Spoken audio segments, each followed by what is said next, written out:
बिस्मिल्लाहिर्रहमानिर्रहीम। Dear students, अस्सलाम वालेकुम। स्टूडेंट्स, आपको मालूम है कि हम chapter number 3 matrices and determinants कर रहे हैं। हमने इस चैप्टर की एक्सरसाइज 3.1 स्टार्ट की हुई है। इस एक्सरसाइज के फर्स्ट 8 क्वेश्चंस हम कर चुके हैं। आज हम इस एक्सरसाइज के रिमेनिंग क्वेश्चन सॉल्व करेंगे। जी स्टूडेंट्स, क्वेश्चन स्टार्ट करने से पहले हम अपना प्रीवियस नॉलेज चेक कर लेते हैं। स्टूडेंट्स, क्या आपको याद है हम दो मैट्रिसेस को कैसे ऐड करते हैं? जी, two matrices are conformable for addition if they are of the same order. Students, अगर हमारे पास दो मैट्रिसेस गिवन है तो हम इन दो मैट्रिसेस को सिर्फ उसी सूरत में ऐड कर सकते हैं जब इन दोनों के ऑर्डर्स सेम होंगे। देखिएगा ये एग्जांपल। ये मैट्रिक्स ए है हमारे पास। इसको अगर आप ध्यान से देखें तो इस मैट्रिक्स का ऑर्डर जो है वो 2/3 है। ऑर्डर क्या होता है? हमें पता है कि number of rows by number of columns किसी भी मैट्रिक्स का ऑर्डर होता है। तो इस मैट्रिक्स में अगर आप देखें तो ये हमारे पास 2 रोज़ हैं और 3 कॉलम्स हैं। तो इस मैट्रिक्स का ऑर्डर हो गया 2/3। मैट्रिक्स बी को चेक करते हैं। ये देखिएगा, इसके अंदर अगर हम ये देखें तो ये हमारे पास ये 1 और ये नीचे 2, ये 2 रोज़ हैं और इसी तरह से ये 1, ये 2 और ये 3 कॉलम्स हैं। तो मैट्रिक्स बी जो है इसका ऑर्डर जो है वो भी 2/3 है। तो इन दोनों मैट्रिसेस के ऑर्डर जो हैं वो सेम है। तो इसका मतलब ये हुआ कि these matrices are conformable for addition.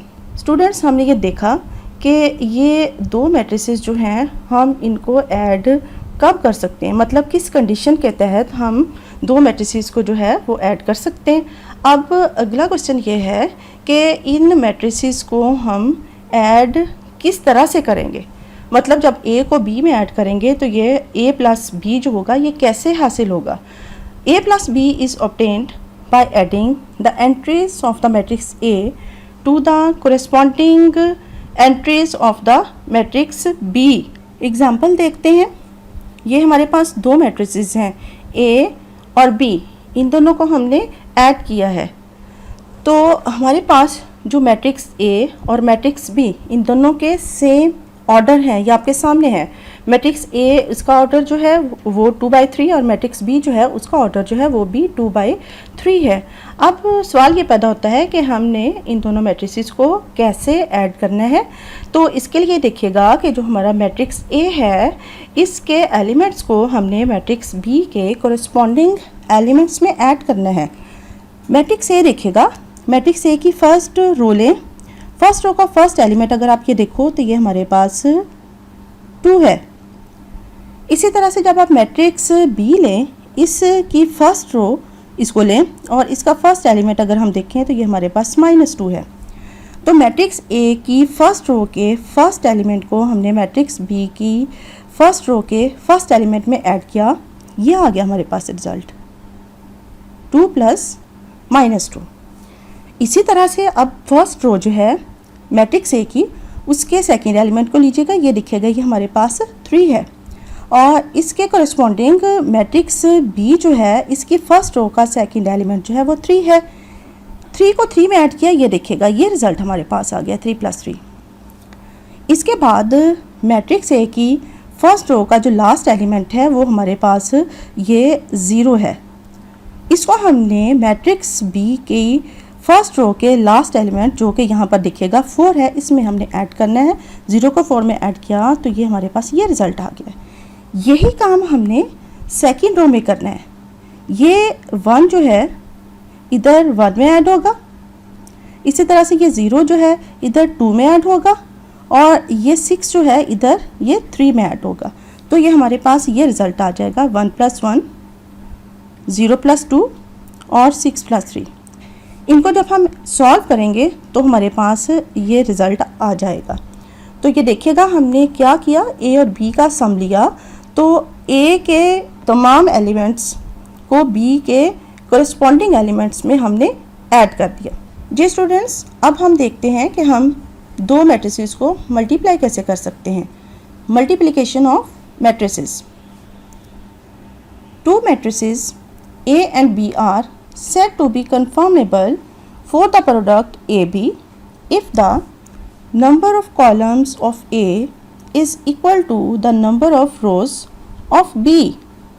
मतलब ये है कि अगर आपके पास दो मैट्रिसेस हैं A and B, आपने इनकी प्रोडक्ट फाइंड आउट करनी है AB, तो ये दोनों आप कैसे मल्टीप्लाई कर सकते हैं। जब आपका मैट्रिक्स ए जो कि ऑर्डर में पहले है, सीक्वेंस में पहले है, उसके number of columns number of rows जो बी की होंगी उसके इक्वल हों। फर्स्ट जो आपका मैट्रिक्स होगा उसके number of columns second matrix के नंबर ऑफ रोज़ के इक्वल अगर हो जाते हैं तो हम कह देते हैं कि ये दोनों मैट्रिसेस जो हैं, कौन कौन से दो matrices, A and B, these are conformable for multiplication. अब हम आगे देखते हैं कि अगर दो मैट्रिसेस जो हैं वो मल्टीप्लिकेशन के लिए कन्फर्मेबल हैं तो फिर हम इनको मल्टीप्लाई कर कैसे सकते हैं। जी स्टूडेंट्स, ये एग्जांपल देखिएगा। ये हमारे पास दो मैट्रिसेस हैं, ये मैट्रिक्स ए है और ये मैट्रिक्स बी है। तो जो हमारा मैट्रिक्स ए है, अगर हम इसके नंबर ऑफ़ कॉलम्स को काउंट करते हैं तो ये देखिएगा हमारे पास 3 कॉलम्स हैं। और इसी तरह से जो हमारा जो सेकंड मैट्रिक्स है उसकी अगर हम नंबर ऑफ़ रोज़ को काउंट करते हैं तो वो भी 3 है। तो जो हमारा फर्स्ट मैट्रिक्स ए है इसके number of columns second matrix B की नंबर ऑफ़ रोज़ के इक्वल है। इसका मतलब ये हुआ कि हम प्रोडक्ट ए बी जो है ये हम फाइंड आउट कर सकते हैं।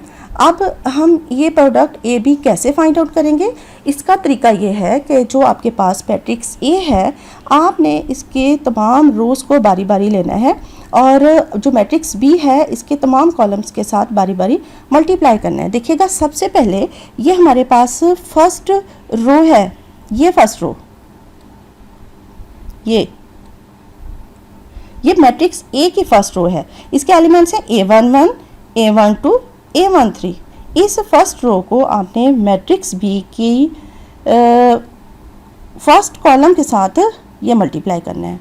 तो मैट्रिक्स बी के फर्स्ट कॉलम के एलिमेंट्स हैं B11, B21, B31।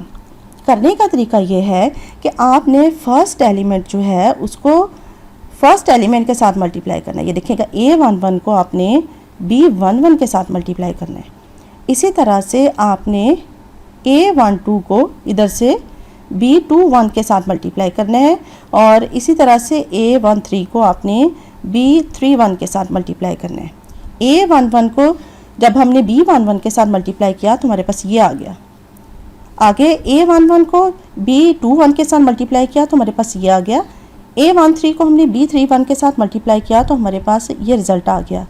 और हमने ये सीखा हुआ है कि जब हम एक रो को एक कॉलम के साथ मल्टीप्लाई करते हैं तो करस्पॉन्डिंग एलिमेंट्स जो हैं वो मल्टीप्लाई होते हैं और उनके दरमियान में ये प्लस का साइन आता है। तो यहाँ हमने किया है, जो मैट्रिक्स ए है उसकी फर्स्ट रो को मैट्रिक्स बी के फर्स्ट कॉलम के साथ मल्टीप्लाई किया है। R1 को हमने C1 के साथ मल्टीप्लाई किया। रोज़ कहाँ से लेनी है, मैट्रिक्स ए से लेनी है। कॉलम्स हमने कहाँ से लेने हैं, मैट्रिक्स बी से लेने हैं। तो R1 को हमने C1 के साथ तो मल्टीप्लाई कर दिया। अब दोबारा ये जो हमारी R1 है ये इसको हम दोबारा लेते हैं और इसको हम मैट्रिक्स बी के सेकंड कॉलम C2 के साथ मल्टीप्लाई करते हैं। अब दोबारा से हमने ये R1 के तीनों एलिमेंट्स को बारी बारी लेना है और जो मैट्रिक्स बी है इसके सेकंड कॉलम के साथ हमने बारी बारी मल्टीप्लाई कर देना है। अब ये देखिएगा कि जो हमारा मैट्रिक्स है इसकी फर्स्ट रो जो है इसका फर्स्ट एलिमेंट है A11 और इधर से हमारे पास जो फर्स्ट एलिमेंट है वो है B12। A11 को B12 के साथ मल्टीप्लाई किया तो ये देखिएगा ये रिजल्ट आ गया आपके पास। आगे आइएगा, ये A12 को हमने B22 के साथ ये इसके साथ मल्टीप्लाई किया तो हमारे पास ये रिजल्ट आ गया। नेक्स्ट A13 को हमने B32 के साथ मल्टीप्लाई किया तो ये हमारे पास ये रिजल्ट आ गया। मतलब इसमें हमने क्या किया, हमने फर्स्ट रो, किसकी फर्स्ट रो, मैट्रिक्स ए की फर्स्ट रो को मैट्रिक्स बी के सेकंड कॉलम के साथ हमने मल्टीप्लाई कर दिया। यहाँ हमने क्या किया था, हमने फर्स्ट रो को फर्स्ट कॉलम के साथ मल्टीप्लाई किया था, यहाँ हमने फर्स्ट रो को सेकंड कॉलम के साथ मल्टीप्लाई करना है। मल्टीप्लाई करके मैंने कहा है कि आपने बीच में प्लस के साइन जो है वो बीच में आपने ऐड करते जाना है। तो इसके बाद अब R2 को लेंगे, ये सेकंड है आपके पास, ये R2 ये इसी तरह से आपने काम करना है जैसे आपने R1 में किया था। आपने R2 लेनी है और इधर से जो आपका सेकंड मैट्रिक्स B है उसके दोनों कॉलम्स C1 और C2 के साथ आपने इसको बारी बारी मल्टीप्लाई कर देना है। R2 को जब C1 के साथ मल्टीप्लाई करेंगे तो ये देखिएगा, ये रिज़ल्ट हमारे पास ये वाला आएगा। ये हमने R2 को C1 के साथ मल्टीप्लाई किया। इसी तरह से सेकंड रो दोबारा लें और इसको C2 के साथ मल्टीप्लाई करें, ये आंसर आ जाएगा। क्या किया हमने, सेकंड रो ली है किसकी, मैट्रिक्स ए की, और हमने सेकंड कॉलम किसका, मैट्रिक्स बी का, उसके साथ हमने इसको मल्टीप्लाई किया है। फिर मैं इसको रिपीट करती हूँ कि हमने जब दो मैट्रिसेस की जो मल्टीप्लिकेशन करनी है तो सबसे पहले तो हमने चेक ये करना है कि हम उन दोनों मैट्रिसेस को क्या मल्टीप्लाई कर भी सकते हैं। कंडीशन क्या है कि जो फर्स्ट मैट्रिक्स होगा जिसकी अपने प्रोडक्ट में जो फर्स्ट आपके पास मैट्रिक्स होगा, जैसे कि यहाँ हमारे पास ए बी में ए फर्स्ट पे है, तो आपने ये देखना है कि जो फर्स्ट मैट्रिक्स है उसके नंबर ऑफ कॉलम्स जो हैं वो सेकंड मैट्रिक्स के नंबर ऑफ रोज के इक्वल हैं। अगर हैं तो फिर हम आगे चल सकते हैं, हम उन दोनों मैट्रिसेस को मल्टीप्लाई कर सकते हैं। यहाँ हमारे पास एग्जाम्पल में आपके पास दो आपके पास मैट्रिसेस दिए हुए हैं, मैट्रिक्स ए एंड बी, ये कन्फर्मेबल हैं फॉर मल्टीप्लिकेशन। जब मल्टीप्लाई कर रहे हैं तो आपने जो आपके पहला मैट्रिक्स होगा उसकी रोज को लेना है और जो दूसरा मैट्रिक्स होगा उसके कॉलम्स के साथ आपने बारी बारी मल्टीप्लाई करते जाना है। पहले आपने फर्स्ट रो लेनी है और उसको आपने दूसरे मैट्रिक्स की फर्स्ट कॉलम के साथ मल्टीप्लाई करना है, फिर आपने फर्स्ट रो को दूसरे मैट्रिक्स के सेकंड कॉलम के साथ मल्टीप्लाई करना है। फर्स्ट किया कि अगर एक और कॉलम होता तो फिर आपने R1 को उस C3 के साथ भी मल्टीप्लाई करना था। अब ये R1 ख़त्म होगी, अब आप R2 लीजिएगा। यही काम आपने जो है दोबारा करना है, क्या कि R2 को पहले आप C1 के साथ मल्टीप्लाई करें, फिर आप R2 को C2 के साथ मल्टीप्लाई करें। जी स्टूडेंट्स, एक और डेफिनेशन हम रिवाइज करते हैं। Equal matrices. Two matrices A and B are said to be equal matrices if the order of matrix A is equal to the order of matrix B. Number 2, their corresponding entries are equal. दो matrices कब equal होंगे, जब ये दो conditions satisfy होंगी। पहली बात तो ये है कि वह दोनों मैट्रिसेस के ऑर्डर सेम होने चाहिए। दूसरी बात यह है कि दोनों मैट्रिसेस की जो कोरेस्पॉन्डिंग एंट्रीज हैं, जो कोरेस्पॉन्डिंग एलिमेंट्स हैं, वो भी इक्वल होने चाहिए। अगर ये दो कंडीशंस सेटिस्फाई होती हैं तो फिर दो गिवन मैट्रिसेस को हम इक्वल मैट्रिसेस कह सकते हैं। जी स्टूडेंट्स, अब हम एक्सरसाइज स्टार्ट करते हैं। जैसा कि मैंने आपको पहले भी बताया कि इस एक्सरसाइज के फर्स्ट 8 क्वेश्चन हम लोग कर चुके हैं। आज हमने क्वेश्चन नंबर 9 से स्टार्ट करना है। क्वेश्चन नंबर 9 को देखिएगा। If matrix A is equal to 1 minus 1 AB and A square is equal to 1 0 0 1, find the value of A and B। देखिएगा स्टूडेंट्स, यहाँ पर आपके दो मैट्रिसेस उसने दिए हुए हैं। ये मैट्रिक्स A अगर आप देखते हो तो इसके अंदर ये दो आपके पास अननोन्स हैं, small a and small b। इनकी वैल्यूज़ उसने फाइंड आउट करने के लिए कहा है और एक और कंडीशन साथ दी हुई है कि अगर A का स्क्वायर इसके इक्वल है। जी स्टूडेंट्स, हमारे पास क्या गिवन है, हमारे पास गिवन में मैट्रिक्स ए दिया हुआ है, ए is equal to 1 minus 1 AB। सबसे पहले हम ए जो उसने दिया हुआ है इसका स्क्वायर ले लेते हैं। ए स्क्वायर हमें पता है ए इंटू ए के इक्वल होता है। अब ये ए हम जो है इसकी वैल्यू यहाँ पर सब्सिट्यूट कर देते हैं। ये देखिएगा ए की वैल्यू उसने आपको दी हुई है 1 minus 1 AB, तो यहाँ ए की जगह पर ये हम उसकी वैल्यू 1 minus 1 AB और इसी तरह से ये ए जो है दोबारा इधर यहाँ भी उसकी वैल्यू जो है यहाँ पर हम सब्सिट्यूट कर देते हैं। इसके बाद स्टूडेंट्स हमने क्या करना है, ये जो दो मैट्रिसेस हैं देखिएगा बीच में मल्टीप्लिकेशन का साइन है, हम इन दोनों मैट्रिसेस को हम मल्टीप्लाई करते हैं। अभी मैंने आप लोगों को एक्सप्लेन किया कि हम दो मैट्रिसेस को कैसे मल्टीप्लाई कर सकते हैं। हम फर्स्ट मैट्रिक्स जो होता है उसकी रोज़ को लेंगे और जो सेकंड मैट्रिक्स है उसके कॉलम्स के साथ बारी बारी हम उसको मल्टीप्लाई कर देंगे। जी स्टूडेंट्स, मल्टीप्लिकेशन के बाद हमारे पास ये रिज़ल्ट आ जाएगा 1 minus A minus 1 minus B, A plus A B minus A plus B square. First matrix की रोज़ को सेकेंड मैट्रिक्स के कॉलम्स के साथ आपने मल्टीप्लाई किया और फिर सॉल्व किया, तो ये रिज़ल्ट क्वेश्चन नंबर 1 की सूरत में आपके सामने है। ये क्वेश्चन नंबर 1 अगर लेफ़्ट साइड देखिएगा क्या है कि हमारे पास ये ए का स्क्वायर है। ए का स्क्वायर कैसे आया है? ये जो हमारे पास ए गिवन था ये ऊपर दिखेगा, इस ए को ए के साथ हमने यहाँ मल्टीप्लाई किया तो ये ए स्क्वायर हमारे पास आया है। क्वेश्चन के अंदर अगर हम ध्यान से देखें तो हमारे पास एक ए स्क्वायर और भी मौजूद है। वो ए स्क्वायर जो है वो ये है हमारे पास। नेक्स्ट देखिएगा, ये ए स्क्वायर इज इक्वल टू 1001। इसको हम इक्वेशन नंबर 2 का नाम दे देते हैं। अगर इक्वेशन 1 एंड 2 को अगर हम ध्यान से देखें तो इनकी लेफ्ट हैंड साइड्स इक्वल हैं, तो क्या कर सकते हैं हम इनकी राइट हैंड साइड्स को इक्वेट कर सकते हैं। तो फ्रॉम इक्वेशन 1 एंड 2 तो हमने जो है राइट साइड्स उनको इक्वेट कर लिया, ये आपके सामने है। स्टूडेंट्स, अभी हमने डेफिनेशन पढ़ी थी कि दो मैट्रिसेस अगर इक्वल होते हैं तो लाजमन उनके जो कोरेस्पॉन्डिंग एलिमेंट्स या कोरेस्पॉन्डिंग एंट्रीज होती हैं वो भी इक्वल होती हैं। तो ये देखिएगा, ये साइन आपके सामने इक्वल का साइन है। ये दोनों मैट्रिसेस इक्वल मैट्रिसेस हैं। तो इक्वल मैट्रिसेस की डेफिनेशन क्या कहती है कि इनके कोरेस्पॉन्डिंग एलिमेंट्स जो हैं वो भी इक्वल होने चाहिए। तो ज़रा ध्यान से देखिएगा, फर्स्ट मैट्रिक्स जो है इसका फर्स्ट एलिमेंट क्या है, ये देखिएगा 1 माइनस ए है, और इधर से फर्स्ट एलिमेंट क्या है, ये 1 है। तो ये 1 माइनस ए किसके इक्वल होगा, ये इधर 1 के इक्वल होगा। इसी तरह से सेकेंड एलिमेंट देखिएगा, ये है आपके पास ये -1 माइनस बी, ये इधर से सेकेंड एलिमेंट के इक्वल होगा। ये सेकेंड एलिमेंट 0 है, तो -1 माइनस बी किसके इक्वल होगा, 0 को इक्वल होगा।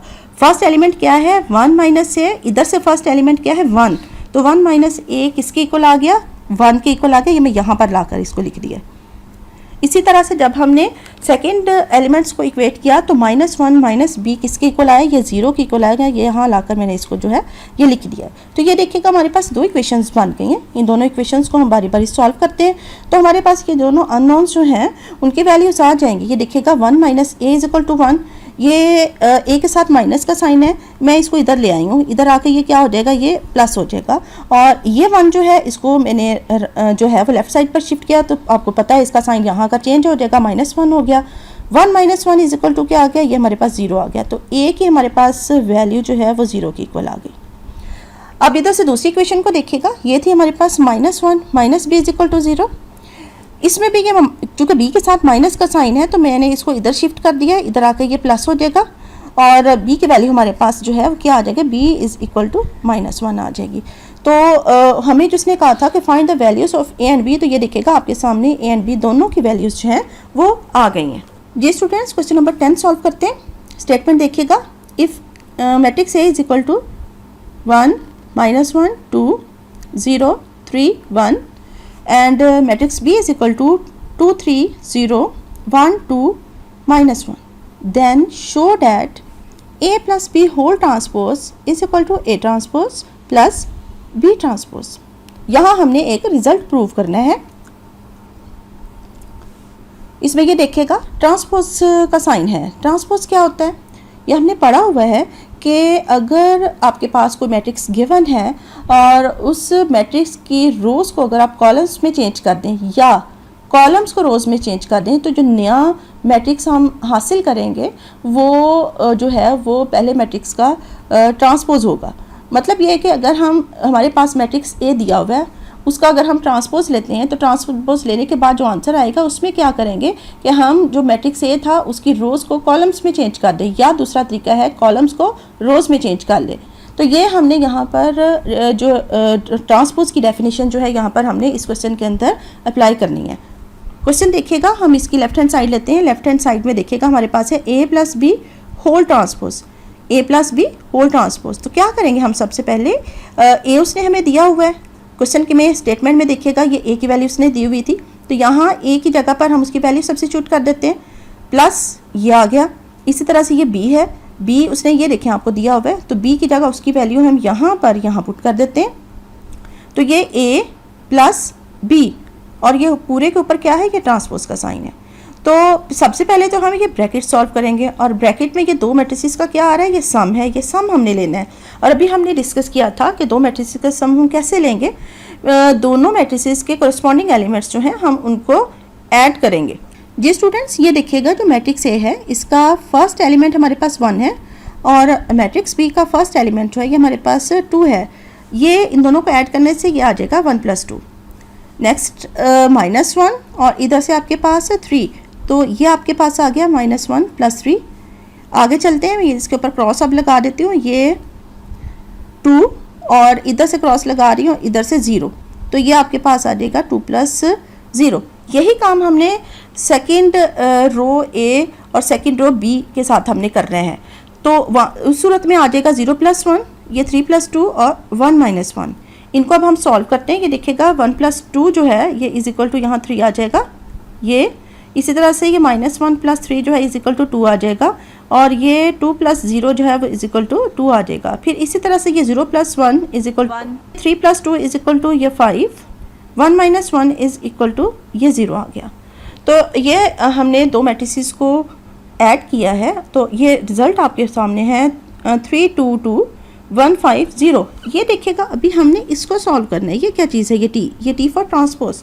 और अभी मैंने आपको बताया है कि किसी भी मैट्रिक्स का जब आपने ट्रांसपोज लेना है तो उस मैट्रिक्स की रोज़ को कॉलम्स में चेंज कर दें या कॉलम्स को रोज़ में चेंज कर दें।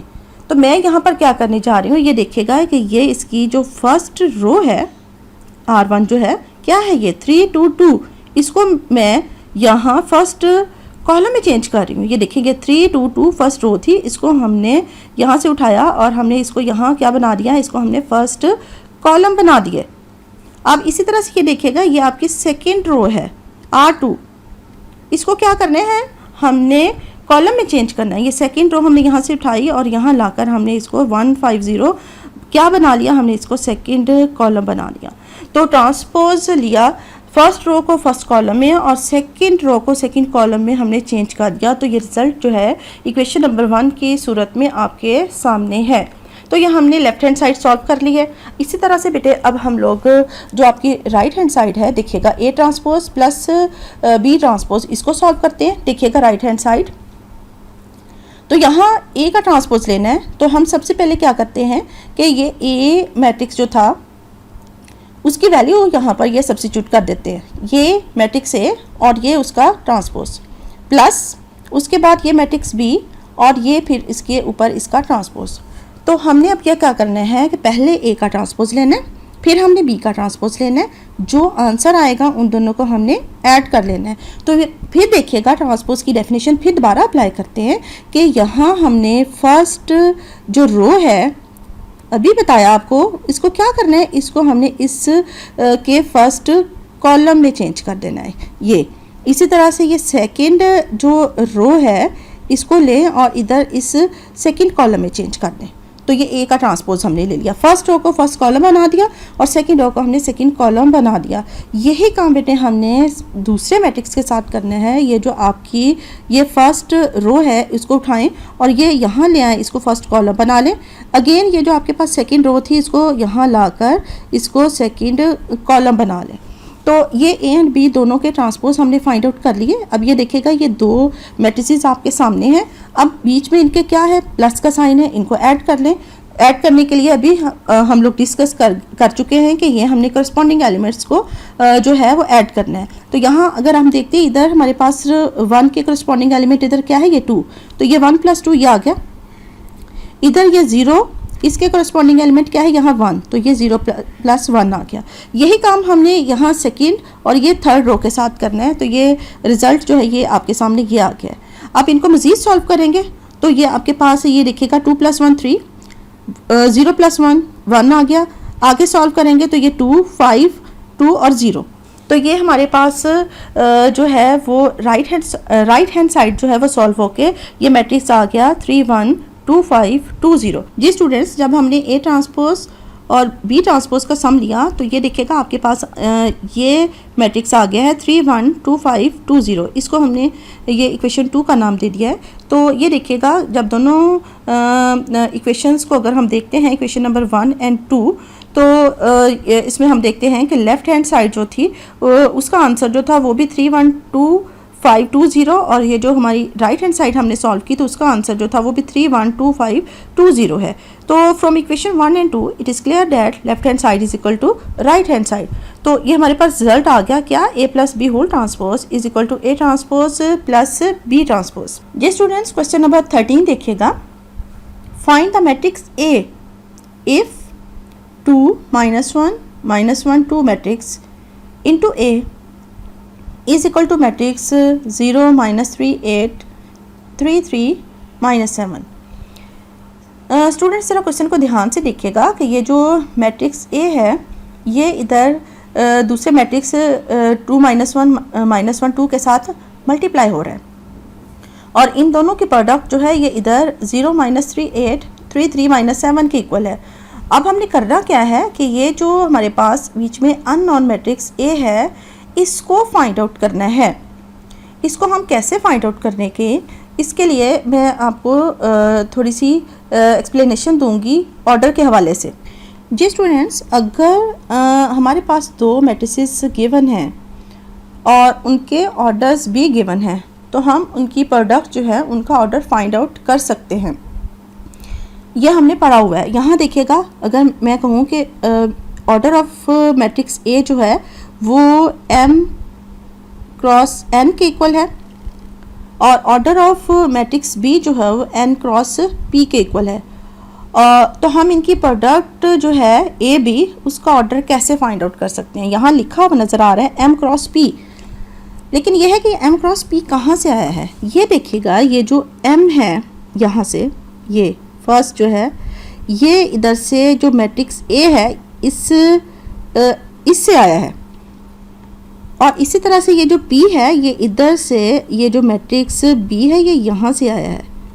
तो हमने प्रोडक्ट में क्या करना होता है, जो आपका फर्स्ट मैट्रिक्स होता है उधर से आपने रोज़ लेनी होती हैं, जो आपका सेकंड मैट्रिक्स होता है उधर से आपने क्या लेने होते हैं, कॉलम्स लेने होते हैं। तो ये देखिएगा जो प्रोडक्ट ए बी है उस का ऑर्डर जो है वो क्या हो गया, m इंटू, तो ये जो आपकी प्रोडक्ट ए बी है इसका ऑर्डर क्या आया, m बाय p आ गया, m बाई पी आ गया। m बाई पी भी कहते हैं, m क्रॉस p भी कह देंगे, जिस तरह से मर्जी आप इसको कह सकते हैं। एक और बात इसमें नोट करने वाली है कि जब हम मल्टीप्लाई कर रहे होते हैं तो ये देखिएगा यहाँ पर ये n और ये इधर n, ये जो है फर्स्ट जो है इसके कॉलम्स, ये हमने मल्टीप्लिकेशन की जब हम इसकी बात कर रहे थे तो हमने कहा था कि जो फर्स्ट मैट्रिक्स होगा उस के जो हैं वो कॉलम्स जो है वो दूसरी की जो है वो रोज़ के इक्वल आने चाहिए। तो यह देखिएगा कि यहाँ n, ये n और ये n जो हैं ये दोनों क्या आ रहे हैं, ये सेम आ रहे हैं। तो इसी को मैं मज़ीद एक्सप्लेन करूँगी इसी एग्जांपल को लेकर कि यहाँ तो हमने कहा कि अगर दो मैट्रिसेस गिवन हैं और उनके ऑर्डर्स गिवन हैं तो उनकी जो प्रोडक्ट होगी उनका ऑर्डर हम कैसे फाइंड आउट करेंगे। अब अगर हमारे पास एक मैट्रिक्स जो है उसका ऑर्डर दिया हुआ है और दूसरे मैट्रिक्स का ऑर्डर नहीं दिया हुआ और दोनों मैट्रिसेस की प्रोडक्ट का ऑर्डर भी दिया हुआ है, तो फिर हम जो है वो किसी भी एक मैट्रिक्स का ऑर्डर कैसे फाइंड आउट कर सकते हैं। इसके लिए अब इस एग्जांपल को दोबारा देखते हैं। हमने फर्स्ट किया कि जो ऑर्डर ऑफ मैट्रिक्स ए है वो m क्रॉस n है और a और b जो है इन दोनों की प्रोडक्ट का ऑर्डर जो है वो m क्रॉस p है, जैसे हमने ऊपर किया। अब b का ऑर्डर फाइंड आउट करना चाह रहे हैं हम। अब ऊपर वाली एग्जांपल को अगर आप ध्यान में रखें तो मैंने आपसे कहा था कि ये जो इधर से इसका m है, ये देखिएगा ये कहाँ से आया था, ये इधर जो फर्स्ट आपका मैट्रिक्स था उसकी रो थी। तो यहाँ ये देखिएगा कि ये m कहाँ से आया, ये यहाँ से आ गया। फिर इसके बाद ये p कहाँ से आया था, ये p इधर से आया था, यहाँ से ये देखिएगा p जो है ये सेकंड मैट्रिक्स जो था उसके कॉलम से, तो p यहाँ से आया। तो इट मीन्स कि यहाँ क्या होगा, यहाँ पर ये p होगा।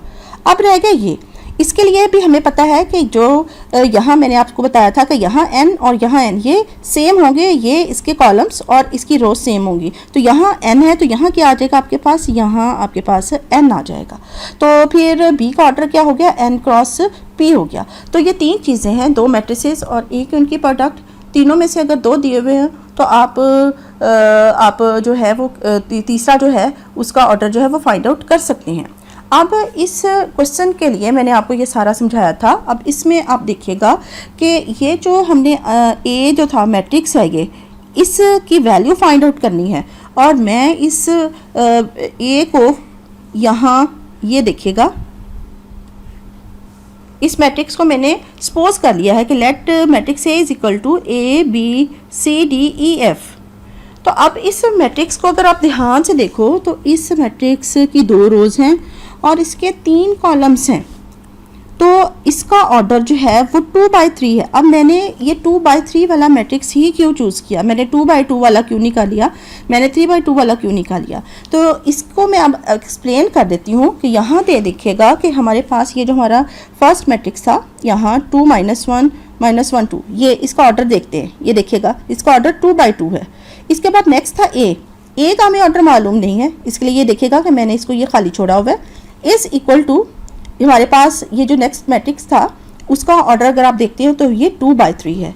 ये जो बेटा मैंने आपको अभी 2 एग्जांपल समझाई हैं, इनको अगर आप सामने रखो, इनको जहन में अगर आप रखो, तो अब हम ये जो मैट्रिक्स ए है इसका ऑर्डर फाइंड आउट कर सकते हैं।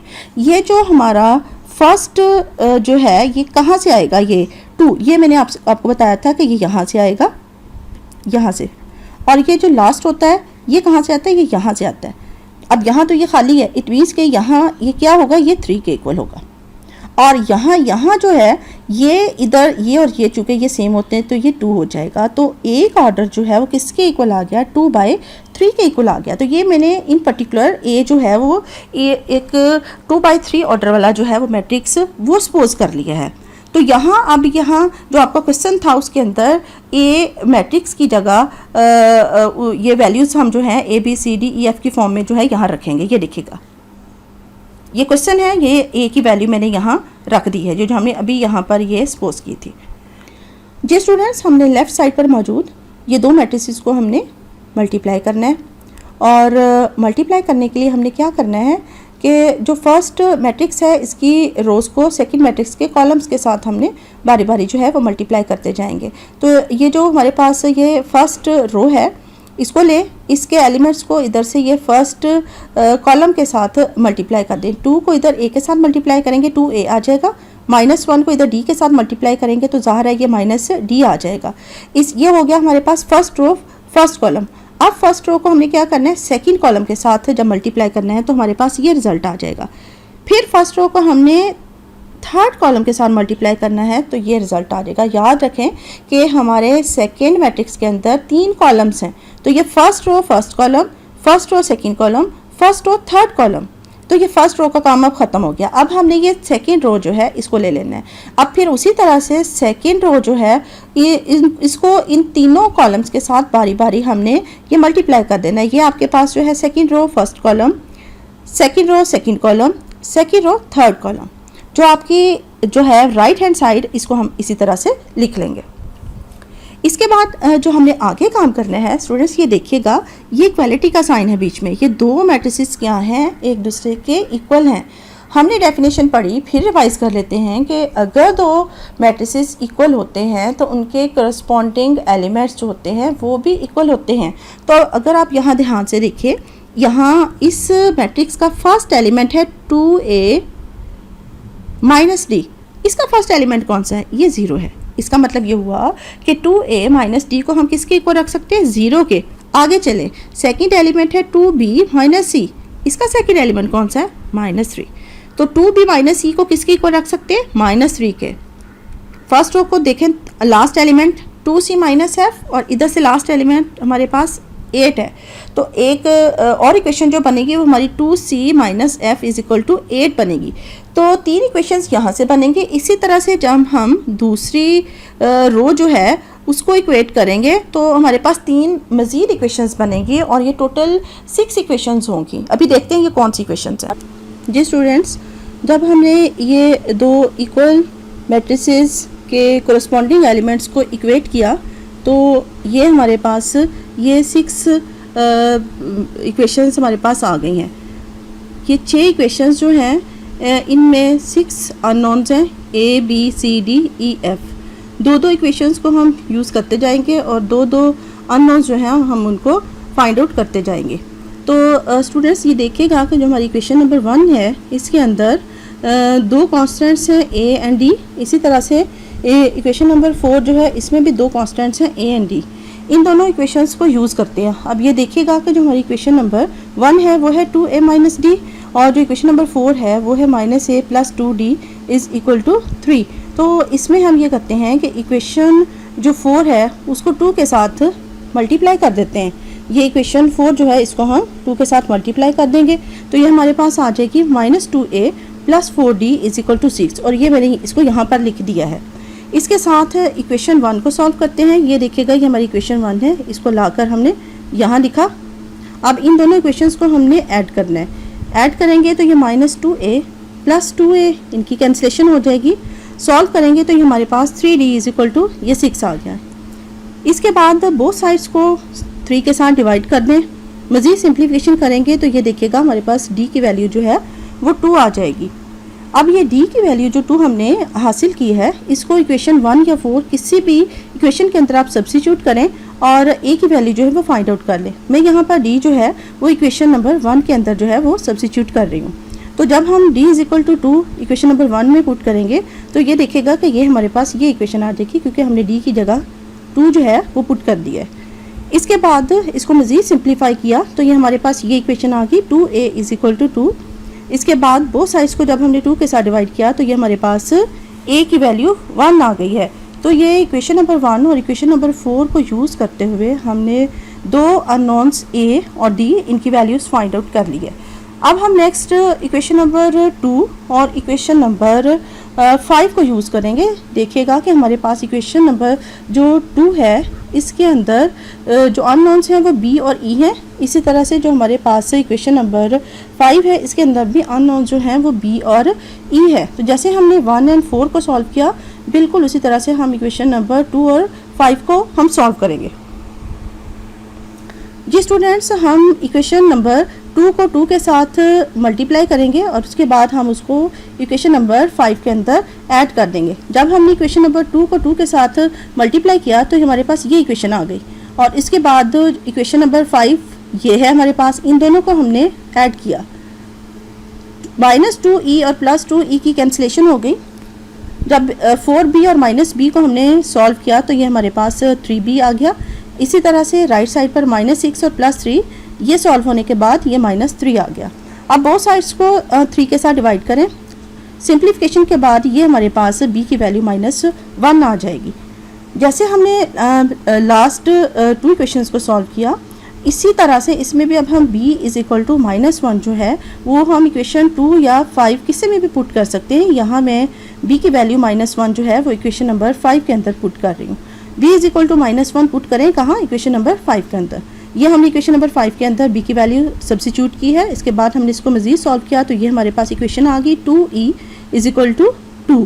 डिवाइड कर दें बोथ साइड्स को 2 के साथ तो ये e की वैल्यू हमारे पास 1 आ गई है। b की वैल्यू -1 आई, b की वैल्यू -1 इक्वेशन 5 में पुट करने से e की वैल्यू हमारे पास 1 आ गई है। तो ये हमारे 4 कांस्टेंट्स जो थे उनकी वैल्यूज़ हमने फाइंड आउट कर ली हैं। अब मज़ीद 2 इक्वेशंस को यूज़ करेंगे और अगले जो 2 कांस्टेंट्स हैं हम उनकी वैल्यूज़ भी फाइंड आउट कर लेंगे। जी स्टूडेंट्स, अब हमने इक्वेशन नंबर 3 को 2 के साथ मल्टीप्लाई करना है और उसके बाद उसको इक्वेशन नंबर 6 के अंदर ऐड कर लेना है। तो जब हम इक्वेशन नंबर 3 को 2 के साथ मल्टीप्लाई करेंगे तो हमारे पास ये इक्वेशन आ जाएगी 4c - 2f is equal to 16, और ये हमारे पास इक्वेशन नंबर 6 है। इन दोनों को ऐड कर लें। ये -2f और +2f की कटिंग हो जाएगी, +4c और -c सॉल्व होके +3c आ जाएगा। राइट साइड को सॉल्व करेंगे तो यहाँ 9 आ जाएगा। बोथ साइड्स को डिवाइड करें 3 के साथ, सॉल्व करने के बाद आंसर हमारे पास ये c इज़ इक्वल टू 3 आ जाएगा। ये c की वैल्यू 3 जो है या आप इक्वेशन 3 या 6 किसी भी एक इक्वेशन में सब्स्टिट्यूट कर सकते हैं। यहाँ मैं c इज़ इक्वल टू 3 जो है वो सब्स्टिट्यूट कर रही हूँ इक्वेशन नंबर 6 के अंदर।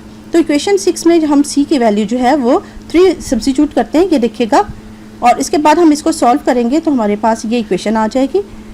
इसके बाद मज़ीद सॉल्व करने से f इज़ इक्वल टू -2 आ जाएगा। तो ये देखिएगा कि हमने 6 के 6 कांस्टेंट्स जो हैं या 6 के 6 जो अननोन से इसमें जो हमने सपोज किए हुए थे उनकी वैल्यूज़ जो है वो फाइंड आउट कर ली हैं। तो जो हमारी सपोजिशन थी, हमने मैट्रिक्स ए सपोज किया हुआ था, उसकी जो एलिमेंट्स थे A B C D E F, तो A B C D E F की जगह उनकी वैल्यूज जब सब्स्टिट्यूट करेंगे तो ये हमारे पास मैट्रिक्स ए जो है ये आपके सामने ये आ जाएगा। जी स्टूडेंट्स, अब हमने लास्ट क्वेश्चन करना है, क्वेश्चन नंबर 14। इसमें आप देखिएगा, क्वेश्चन अगर देखिएगा, शो डैट, इसमें लेफ्ट साइड के ऊपर दो मैट्रिसेस को उसने मल्टीप्लाई किया हुआ है और हमने उसको प्रूव करना है उनकी प्रोडक्ट को r इंटू आई 3 के इक्वल। आई किस चीज़ को रिप्रेजेंट करता है? हमें पता है कि आई जो है वो आइडेंटिटी मैट्रिक्स को रिप्रेजेंट करता है, और आई 3 जो से मुराद ये है कि आइडेंटिटी मैट्रिक्स में 3 रोज़ हैं और 3 कॉलम्स हैं। आई 3 जो होगा डैट इज़ इक्वल टू 1 0 0 0 1 0 0 0 1। तो ये थोड़ा मैंने आपको आइडेंटिटी मैट्रिक्स का बता दिया। आई फॉर आइडेंटिटी और 3 इसका मतलब है कि 3 रोज़ हैं और 3 कॉलम्स हैं। अब क्वेश्चन की तरफ चलते हैं, लेफ्ट हैंड साइड लीजिएगा। ये आप देखिएगा दोनों मैट्रिसेस क्या हो रहे हैं? मल्टीप्लाई हो रहे हैं। तो रूटीन की मल्टीप्लिकेशन जो अभी हमने काफ़ी सारे क्वेश्चंस में की है कि हमने क्या करना है, ये जो हमारा फर्स्ट मैट्रिक्स है इसकी फ़र्स्ट रो लेनी है और जो सेकंड मैट्रिक्स है उसके कॉलम्स के साथ हमने इसको बारी बारी मल्टीप्लाई कर देना है। तो ये देखिएगा, फर्स्ट रो को फर्स्ट कॉलम के साथ मल्टीप्लाई करना है। पहला एलिमेंट पहले एलिमेंट के साथ, क्या है पहला एलिमेंट? r cos phi, इधर से पहला एलिमेंट cos phi, तो r cos phi को cos phi के साथ मल्टीप्लाई किया तो ये हमारे पास आ गया r cos square phi। Next element है 0, इसका भी नेक्स्ट एलिमेंट 0 है, 0 को 0 के साथ मल्टीप्लाई किया तो ये 0 आ गया। इसी तरह से लास्ट एलिमेंट है माइनस साइन फाई और इधर से माइनस आर साइन फाई, तो ये दोनों मल्टीप्लाई हुए, माइनस माइनस प्लस हो जाएगा और साइन साइन के साथ मिलकर साइन का स्क्वायर, तो रिजल्ट क्या आ गया? आर साइन स्क्वायर फाई आ गया। ये था हमारा फर्स्ट रो फर्स्ट कॉलम। अब फर्स्ट रो को हमने सेकंड कॉलम के साथ मल्टीप्लाई करना है, ये रिजल्ट आपके सामने आ जाएगा। फिर इसके बाद फर्स्ट रो को आपने थर्ड कॉलम के साथ मल्टीप्लाई करना है, ये आपके सामने ये रिजल्ट आ जाएगा। इसी तरह से आपने सेकंड रो लेनी है और सेकंड मैट्रिक्स के तीनों कॉलम्स के साथ बारी बारी हम मल्टीप्लाई करेंगे। इसी तरह से फिर हम थर्ड रो लेंगे और जो है वो सेकंड मैट्रिक्स के तीनों कॉलम्स के साथ हम बारी बारी जो है इनको मल्टीप्लाई करेंगे। तो ये मैंने आपको फर्स्ट रो के लिए एक्सप्लेन कर लिया, बाकी ये आपके सामने है, ये देखिएगा। अब इसको मज़ीद सिंप्लीफाई करते हैं। ये देखिएगा कि ये जो मेरा फर्स्ट यहाँ ये एलिमेंट था, ये ध्यान से देखिएगा, इसमें ये आर और यहाँ से ये आर, ये इसमें कॉमन आ रहा है, तो यहाँ से हम ये आर कॉमन ले लेते हैं और कुछ नहीं किया, यहाँ से हमने सिर्फ आर कॉमन लिया है तो हमारे पास ब्रैकेट के अंदर रह गया sine square phi plus cos square phi, और इधर से ये नेक्स्ट एलिमेंट जो था 0 प्लस 0 प्लस 0 तो ज़ाहिर है वो इज इक्वल टू 0 आ गया। इसके बाद मज़ीद देखिएगा कि ये r sine phi cos phi plus 0 था और minus r sine phi cos phi, तो ये r sine phi cos phi plus और ये यहाँ पर माइनस, ये कैंसिल हो गए, तो यहाँ रिजल्ट क्या आ गया हमारे पास? 0 आ गया। इसके बाद सेकेंड रो में आइएगा, 0 प्लस 0 प्लस 0 ये इज इक्वल टू ये 0 आ गया, फिर 0 प्लस आर प्लस 0 ये इज इक्वल टू आर आ गया। इसी तरह से ये आपके पास 0 प्लस 0 प्लस 0 ये वंस अगेन ये 0 आ गया। थर्ड रो की तरफ अगर हम जाते हैं तो ये r sine phi cos phi plus 0 minus r sine phi cos phi, फिर जैसे ऊपर किया ये पॉजिटिव टर्म है और ये नेगेटिव टर्म है, इनकी कटिंग हो गई और ये रिजल्ट हमारे पास क्या आ गया? ये 0 आ गया। नेक्स्ट ये 3 जीरोज़ जो हैं ये ऐड हो रहे हैं तो रिजल्ट क्या आएगा? ये फिर 0 आ जाएगा। फिर जैसे हमने पहले आर कॉमन लिया है तो इसमें भी अगर आप ध्यान से देखें तो ये आर जो है ये कॉमन आर है, आर हमने यहाँ ये कॉमन ले लिया और ब्रैकेट के अंदर हमारे पास रह गया sine square phi plus cos square phi. जी स्टूडेंट्स, हमने ट्रिग्नोमेट्री में एक आइडेंटिटी पढ़ी हुई है, sine square theta plus cos square theta is equal to 1। तो यहाँ भी अगर आप ये ब्रैकेट के अंदर देखिएगा, ये साइन स्क्वायर थीटा की जगह यहाँ एंगल फाई यूज़ हो रहा है, तो हम ये आइडेंटिटी यूज़ कर सकते हैं। मतलब इस सारे की जगह पर आप क्या रख सकते हो? 1 रख सकते हो। इस आर को 1 से मल्टीप्लाई करोगे तो क्या आ जाएगा? आर आ जाएगा। आगे क्या है? यहाँ 0, यहाँ क्या है? 0। नेक्स्ट रो में आ जाए 0, यहाँ आर है, आगे 0, फिर नेक्स्ट रो में आ जाए 0 0, और यही आइडेंटिटी जब हम यहाँ यूज़ करेंगे तो यहाँ भी sine square 5 plus cos square 5 किसके इक्वल आ जाएगा, ये 1 के इक्वल आ जाएगा। तो यहाँ क्या रह जाएगा हमारे पास, r रह जाएगा। तो ये काफ़ी सिंप्लीफाई हो जाएगा। हमारे पास फर्स्ट रो में आ जाएगा r 0 0, सेकेंड रो में आ जाएगा 0 r 0, और थर्ड रो में आ जाएगा 0 0 r। ये देखिएगा ये रिजल्ट आ गया हमारे पास।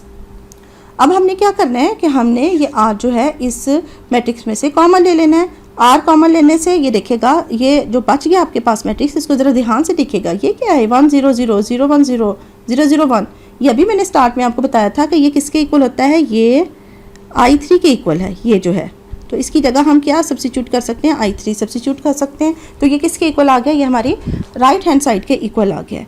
तो ये रिजल्ट जो तो हमने प्रूव करना था ये आपके सामने है। जी स्टूडेंट्स, अब हम होम असाइनमेंट की तरफ आते हैं। जो क्वेश्चंस इस एक्सरसाइज के रह गए हैं वो आप लोगों ने करने हैं, और इसके साथ साथ इन क्वेश्चन से रिलेटेड एग्जाम्पल्स भी ज़रूर आप लोगों ने करनी है और इन क्वेश्चंस की प्रैक्टिस करनी है। Thank you so much.